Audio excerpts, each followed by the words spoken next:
From the IMTV Wave Channel 5 studio at Greenville Senior High School, home of the Greenville Green Wave, the Greenville Veterans Memorial Park and Digital Library proudly presents Never Stop Serving. Hello everyone. Thank you for watching our fourth season of Never Stop Serving. I'm Samuel Plock.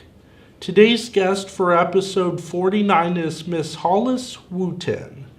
Please welcome her. Holis is the commander of the American Legion Post 776 in Riverside, Ohio. Nice to have you on the show. Thank you for having me this morning. Oh, you're most welcome. Holis, please tell us about your origin story, where you grew up, your parents, your high school, and then your military service. Oh, okay. Well, I hail from Guyana, South America. I grew up in Newark, New Jersey. I went to high school, well, from elementary all the way to high school in New Jersey. Joined the military, but I also hold a bachelor's degree from Wilberforce University, Park College, and I have a master's degree from Keller University. My military service is from 1984 to 2006, United States Air Force. Well, there you go. Sounds like you had a good service. Yes, I did. It was quite a while. What memory do you have most of your service? I guess if I was going to talk about memories, I would say the family unit that I have gained throughout the years. Friends that I met 30-some years ago, we're still close to this day. So that's my fondest or most memory. It's just having a family unit that you could always count on and depend on. Well, there you go. This family is always important. Family first. Yep, exactly. What do you do now for veterans? Well, I am presently, like I said, the commander of American Legion Post 776, General Chappie James. We do a lot of community outreach, children and youth, for example. We're part of the Riverside Chambers of Commerce. So there's flag details. We feed the homeless. We sponsor the coffee fund at the Veterans Hospital. We visit, have parties for the veterans at the VA hospital. We're in the nursing home. Oh gosh, we're part of Hope Road. We have mentorships within our post that we go out to the different high schools and deal with the youths, the kids. We send quite a few boys to a boy state to learn about government. There's such a plethora of different activities within. There's a lot of experience, a lot of educators within our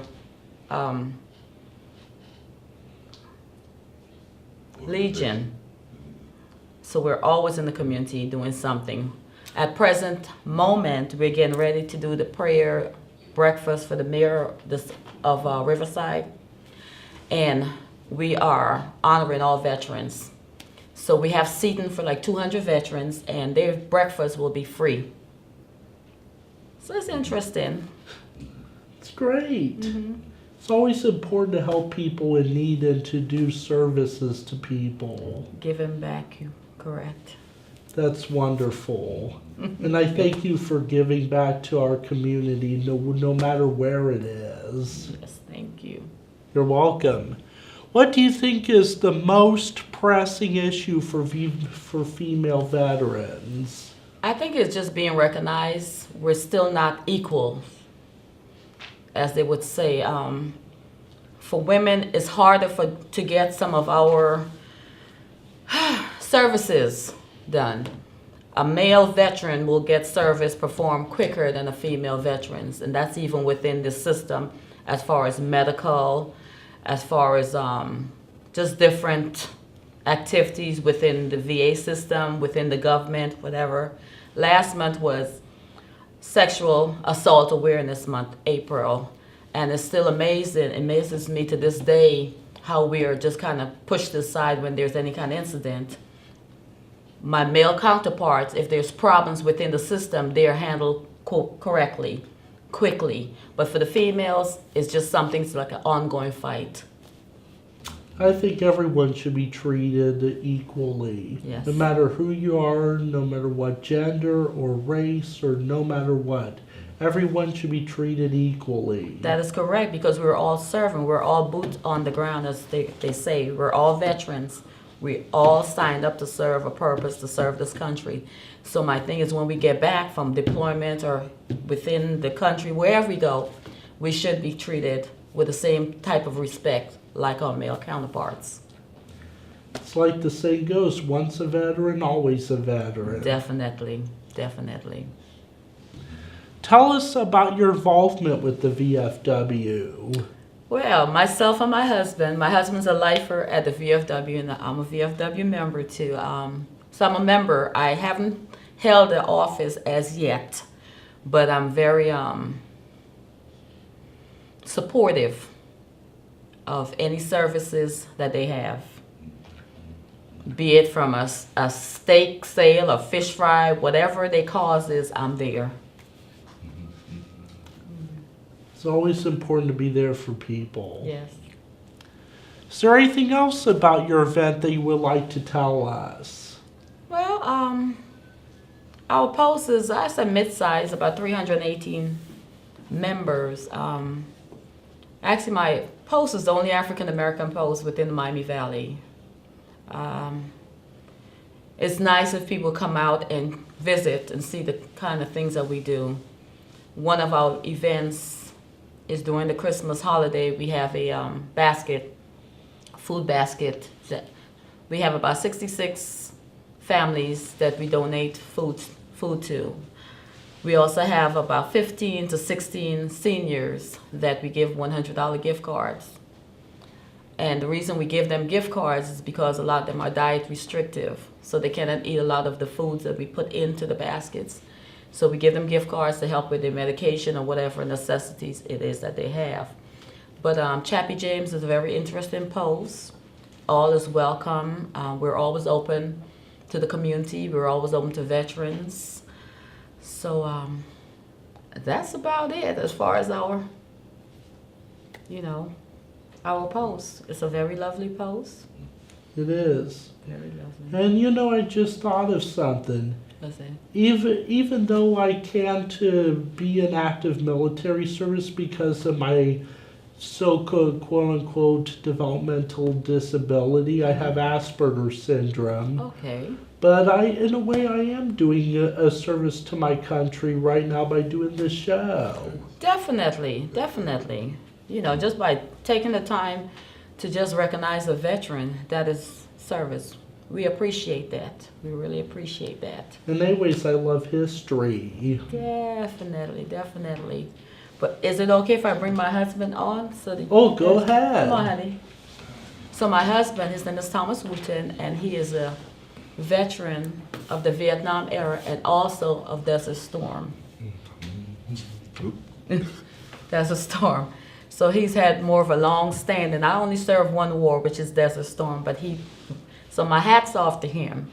We recently had a penance ceremony for all Vietnam veterans that has not been recognized, and I was really proud that day. They did it right, Pat, and they did a nice little penance ceremony.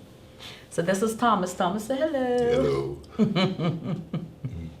So we work together. I pull him out of the house at different times and all over the different places so that he's involved with my activities. Amen. But yes, we are a veteran family, and our aim is to give back to our veterans, to our children and youth, to our community. So whatever is happening out there, we are involved. And for myself, my posts have been around for 40 years. I'm the first African American female to serve in that capacity. We've had one female prior to myself, and within this whole state of Ohio, I might be the third African American female to be a post commander. So the numbers are kind of slim and trim. The American Legion is predominantly male. So the females were finally getting their recognition. we're finally moving up that chain where we've had females as far as the district level, and soon we will have a Department of Ohio female. So that's kudos for us. Kudos. Yep, it is serious kudos.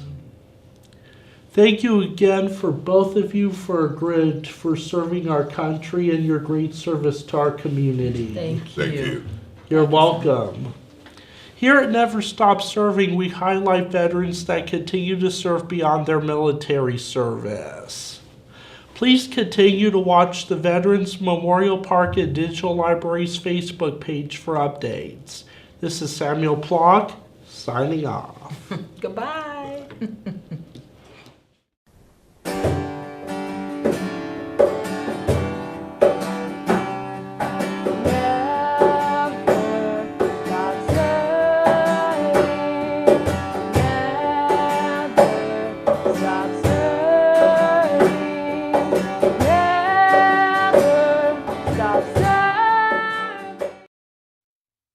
Thank you for watching. Please visit us on our social media sites. Please consider contributing to our mission in some way. Also, we are always looking for veterans and their families to share their stories with us. Be sure to join us next week for our next episode of Never Stop Serving.